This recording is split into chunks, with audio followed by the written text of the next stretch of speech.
Okey, bila anda dah memiliki Al-Quran 35 dalam satu keluaran Adi Azhar Trading Sdn Bhd, bagaimana untuk anda menggunakan Al-Quran ini dengan tepat?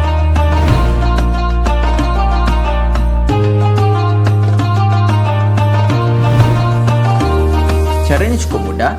Yang pertama sekali anda lihat pada permulaan ayat suci Al-Quran ini, anda akan lihat kekemasan yang cukup istimewa, kertas yang digunakan cukup istimewa juga, dan di sini anda nampak ayat-ayat yang ada dalam bahasa Arab ini terjemahan juga, terjemahan yang besar yang mudah untuk anda lihat. Adanya warna merah, ditandakan warna merah ini apa maksudnya? Warna merah ini adalah panduan wakaf dan ibtidak. Contohnya apabila anda membaca وَالَّذِينَ يُؤْمِنُونَ بِمَا أُنزِلَ إِلَيْكَ وَمَا أُنزِلَ مِن قَبْلِكَ. Anda berhenti pada perkataan qablik dan anda tidak payah mengulang daripada perkataan qablik, hanya sambung pada perkataan وَبِالْآخِرَةِ هُمْ يُوقِنُونَ. Jadi anda sambung daripada perkataan wabil akhiratihum yuqinun. Jadi memberi panduan kepada anda untuk anda tahu bahawa di sini adalah untuk berhenti dan tidak perlu mengulang, hanya terus ibtidak, mulakan pada ayat yang lain. Dan kalau kita lihat pula pada perkataan-perkataan ataupun ayat-ayat yang lain, kita melihat kepada ayat yang ke-6 daripada surah Al-Baqarah. Anda nampak pula warna hijau. Apa pula tanda dan juga maksud warna hijau? Contohnya kita baca, Innal ladzina kafaru sawa'un 'alaihim a'anzartahum. Nafas pendek. Ada orang yang nafasnya pendek, dia tak boleh nak baca sampai la yu'minun, sampai habis. Jadi dia perlu berhenti pada pertengahan ayat sampai kepada a'anzartahum. Nafas dah pendek. Bila nafas dah pendek, berhenti pada tahum dan anda ulang kembali pada perkataan sawa'un 'alaihim a'anzartahum am lam tunzirhum la yu'minun. Jadi warna hijau bermaksud berhenti dan mengulang perkataan. Berhenti dan mengulang perkataan bagi orang yang bernafas pendek.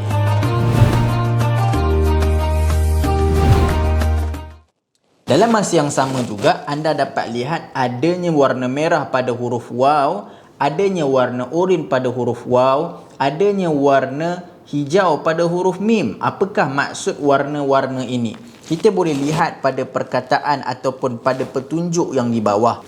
Warna oranye adalah bermaksud 2, 4 dan 6 harakat. Jadi ini adalah bacaan pada hukum tajwid mad arid lil sukun. Contohnya kita baca pada muslihun, boleh baca 2 harakat. Contohnya muslihun, boleh baca 4 harakat. Muslihun, boleh baca 6 harakat. Muslihun. Jadi berwarna oranye waw ini membawa maksud boleh baca 2, 4 dan 6 harakat. Kalau warna merah bermaksud 4 atau 5 harakat. Contohnya kita tengok adanya huruf waw pada ayat yang ke-11 dan di atasnya ada tanda panjang.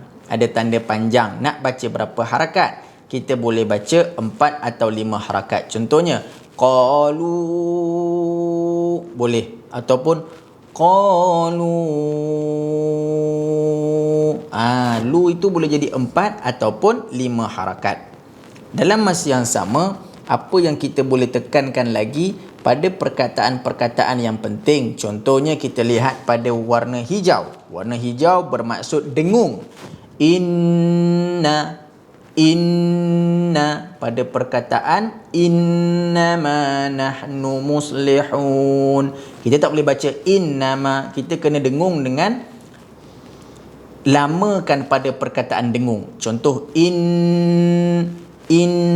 jadi nak tahu dengung ke tidak, adanya warna hijau yang membawa petunjuk berbunyi dengung. Ada juga yang berwarna biru yang bermaksud qalqalah. Kalau kita lihat pada ayat yang ke-19, Kalau kita lihat pada ayat yang ke-19 surah Al-Baqarah, kita dapat lihat dan jumpa perkataan qalqalah sughra yang kita baca yaj'aluna yaj qalqalah, ataupun pada ayat ke-17 surah Al-Baqarah la yubsirun la yub. Jadi perkataan yub itu membawa petunjuk kepada qalqalah. Jadi ini memberikan kemudahan kita untuk membaca ayat suci Al-Quran dengan sifat, dengan kaedah, dengan cara yang sebenar, mengikut petunjuk tajwid yang ditekankan. Dalam masa yang sama, ada perkataan wabashiril ladzina amanu. Apa maksud wabashiril ladzina amanu ini? Rupanya perkataan wabashiril ladzina amanu yang kecil nak memberi petunjuk bahawa selepas daripada ayat ke-24 ini, ayat ke-25 adalah wabashiril ladzina amanu. Maka diberikan penerangan wabashiril ladzina amanu untuk memberitahu kepada kita, oh selepas ini muka surat yang kelima, wabashiril ladzina amanu wa amilus solihat. Maka di sini kita boleh dapat sambungan daripada muka surat yang keempat. Ini memudahkan bagi orang yang menghafaz Al-Quran ataupun orang yang membaca Al-Quran ketika dalam solat untuk mengetahui dan mengulang hafazannya tentang muka surat yang ke-11.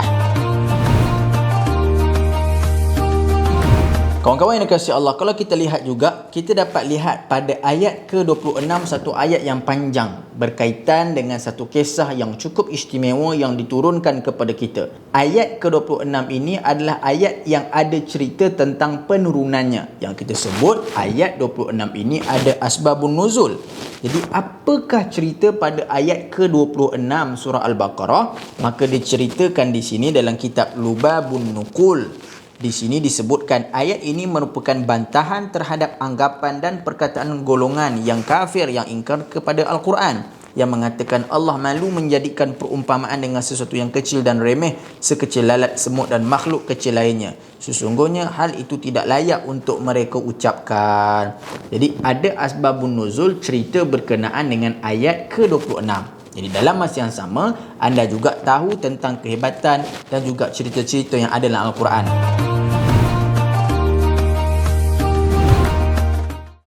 Dan setiap ayat ni ada tajuk dan cerita. Contohnya, ayat yang menceritakan tentang kegembiraan. Kegembiraan ini kepada siapa?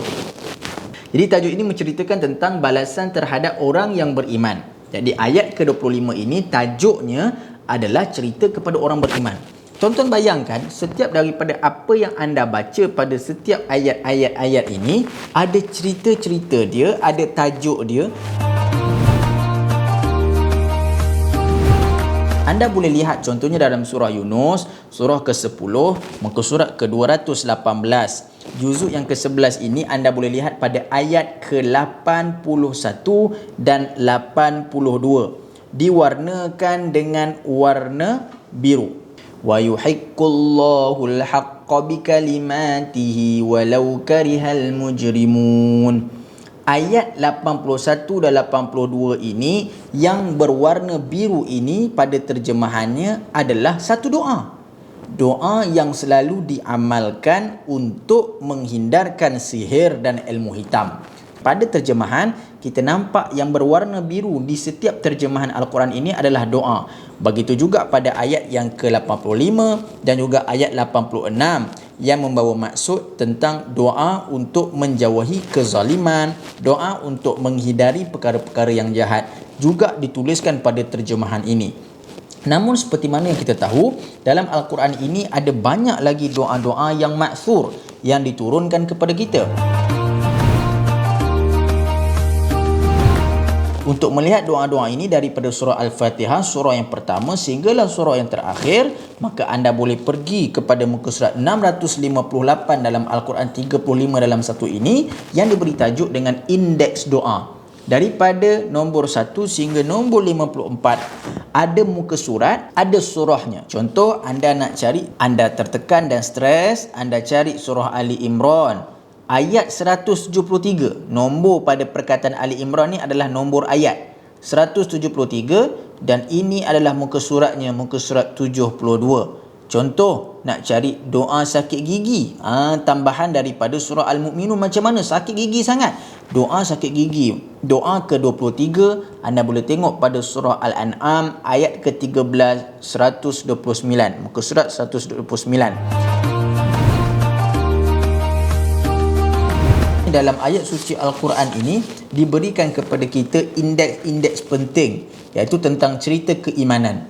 Bab cerita keimanan ini ada banyak dalam Al-Quran, daripada muka surat 111, muka surat 143. Jadi membantu anda juga untuk membuat kajian tentang satu-satu tajuk. Contoh tauhid, cerita syirik. Kat mana nak cari cerita-cerita ayat-ayat berkaitan dengan syirik? Ada dalam muka surat 382 surah An-Naml, muka surat 465 surah Az-Zumar, dan anda boleh juga dapat lihat cerita pasal Allah, cerita pasal Nabi, cerita pasal Nabi Muhammad. Kisah pasal Nabi Muhammad nak dapat kat mana? Kita boleh tengok pada muka surat 552, 489, muka surat 360, dan banyak lagi kisah-kisah Nabi Ayub, Nabi Daud, Nabi Yaqub, Nabi Yusuf, Nabi Musa. Ia sangat memudahkan anda untuk anda mencari cerita-cerita yang tepat dan kena pada ayat-ayat yang tertentu. Moga-moga bermanfaat kepada anda semua. Sebarkan manfaat, hidupkan barakah. Moga-moga ia memberikan banyak pahala untuk kita semua. Dan akhir sekali, jom sama-sama asbab daripada Al-Quran ini menyebabkan kita terselamat daripada api neraka dan berpimpin tangan untuk masuk ke syurga Allah Subhanahu wa taala. Aqulu qawli hadza wa astaghfirullahal azim li wa lakum. Wabillahi taufiq wal hidayah. Wassalamualaikum warahmatullahi taala wabarakatuh.